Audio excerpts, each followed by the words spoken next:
खुदावंद के ज़िंदा पाक कलाम में से दूसरा सलातीन उसका 14 बाब। यहूदा का बादशाह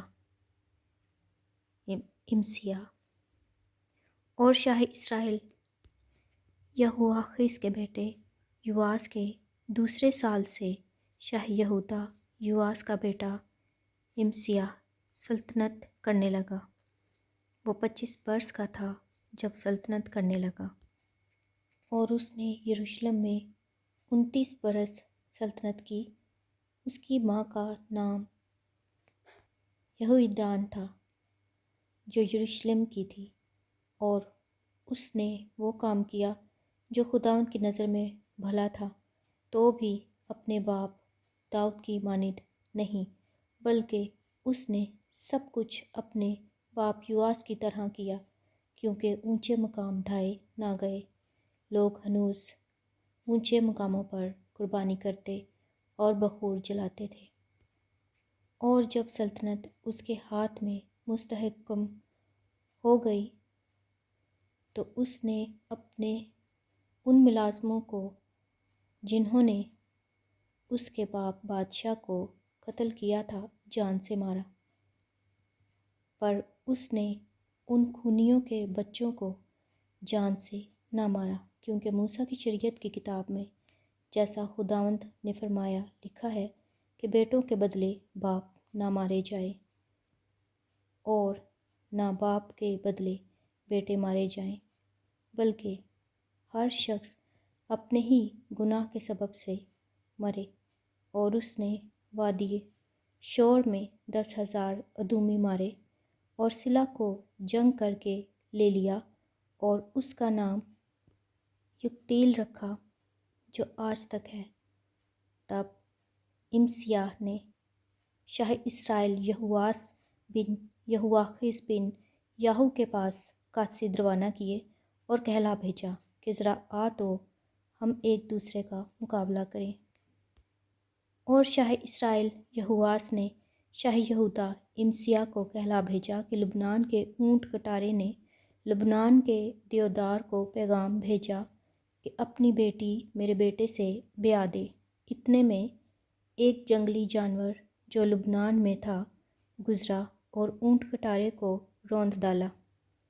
तूने बेशक अदूम को मारा और तेरे दिल में गुरूर समा गया है, सो उसी की डींग मार और घर ही में रह।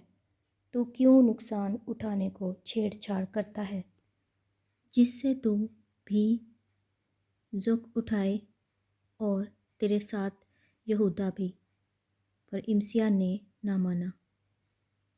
तब शाह इसराइल यहोआस ने चढ़ाई की और वो और शाह यहूदा इमसिया बैत शमस में जो यहूदा में है एक दूसरे के मुकाबिल हुए, और यहूदा ने इसराइल के आगे शिकस्त खाई और उनमें से हर एक अपने डेरे को भागा।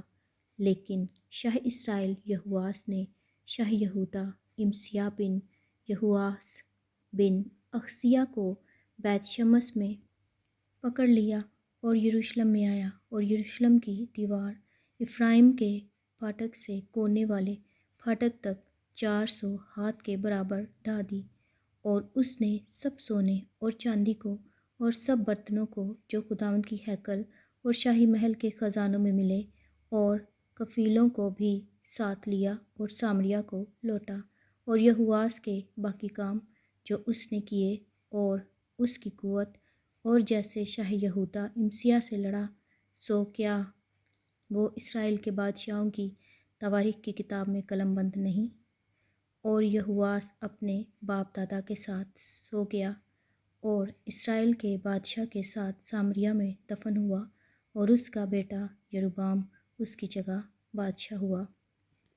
यहूदा के बादशाह इमसिया की वफ़ात। और शाह यहूदा युआस का बेटा इमसिया शाह इसराइल यहोआखीस के बेटे यहोआस के मरने के बाद 15 बरस जीता रहा। और इमसिया के बाकी काम सो किया वो यहूदा के बादशाहों की तवारीख की किताब में कलमबंद नहीं। और उन्होंने यरूशलेम में उसके खिलाफ साजिश की सो वो लकीस को भागा, लेकिन उन्होंने लकीस तक उसका पीछा करके वहीं उसे कत्ल किया और वो उसे घोड़ों पर ले आए और वो यरूशलेम में अपने बाप दादा के साथ दाऊद के शहर में दफन हुआ। और यहूदा के सब लोगों ने अजरिया को, जो 16 बरस का था, उसके बाप इमसिया की जगह बादशाह बनाया। और बादशाह के अपने बाप दादा के साथ सो जाने के बाद उसने एलात को बनाया और उसे फिर यहूदा की ममलकत में दाखिल कर लिया। इसराइल का बादशाह यरूबाम दोम और शाही यहूदा युआस के बेटे इमसिया के 15वें बरस से शाही इसराइल युआस का बेटा यरूबाम सामरिया में बादशाही करने लगा। उसने 41 बरस बादशाही की और उसने खुदावंद की नज़र में बदी की।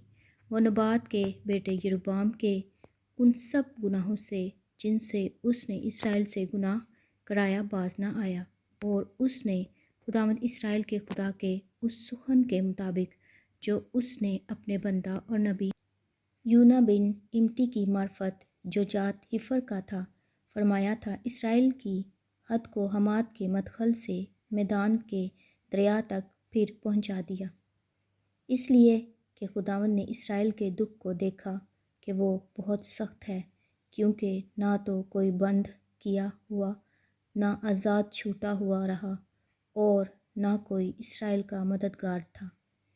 और खुदावंद ने ये तो नहीं फरमाया था कि मैं रुए ज़मीन पर से इसराइल का नाम मिटा दूंगा। सो उसने उनको युआस के बेटे यरूबाम के वसीला से रिहाई दी, और यरूबाम के बाकी काम और सब कुछ जो उसने किया और उसकी कुव्वत, यानी क्योंकर उसने लड़कर दमिश्क और हमाद को, जो यहूदा के थे, इसराइल के लिए वापस ले लिया, सो किया। वो इसराइल के बादशाहों की तवारीख की किताब में कलमबंद नहीं। और यरूबाम अपने बाप दादा यानी इसराइल के बादशाहों के साथ सो गया, और उसका बेटा जकरिया उसकी जगह बादशाह हुआ। खुदावंद के जिंदा पाक कलाम के पढ़े और सुने जाने पर खुदावंद की खास बरकत हो। खुदा का शुक्र हो। आमीन।